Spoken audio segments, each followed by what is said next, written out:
Fra i tanti beni di esportazione che resero i veneziani mercanti famosi nel mondo, vetro, spezie, tessuti, ve n'era uno di molto particolare, la teriaca, un farmaco che i veneziani avevano iniziato a produrre mutuandolo da un'antica ricetta di Andromaco, il medico greco di Nerone. Era una sorta di panacea per tutti i mali, una specie di aspirina dell'antichità che i veneziani fabbricavano alcune volte l'anno in alcuni luoghi, alcune spezierie della città, utilizzando dei grandi mortai di bronzo e quindi producendolo all'aperto pubblicamente dopo aver esposto i 64 ingredienti necessari a produrlo. In città non mancano ancora oggi le testimonianze di questa attività.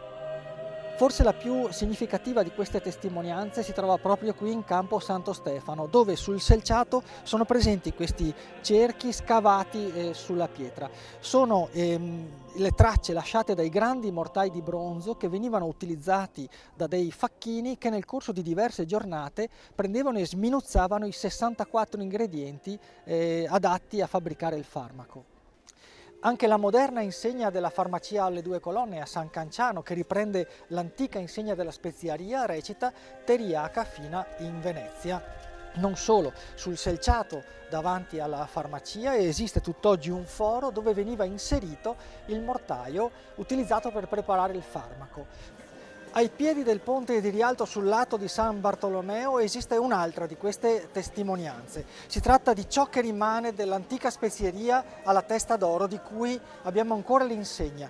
Dietro l'insegna, sulla parete, una scritta ci narra ancora della teriaca, perché vi si può leggere Teriaca Andromachi. Una curiosità finale che riguarda un utilizzo successivo alla caduta della Serenissima del farmaco. La ditta Branca, che produceva e produce un celebre Fernet, utilizzò infatti la ricetta originale almeno fino al 1917 per produrre la sua celebre bevanda, con la speranza che abbia rinunciato almeno a uno degli ingredienti, che era la polvere di testicolo essiccato di cervo.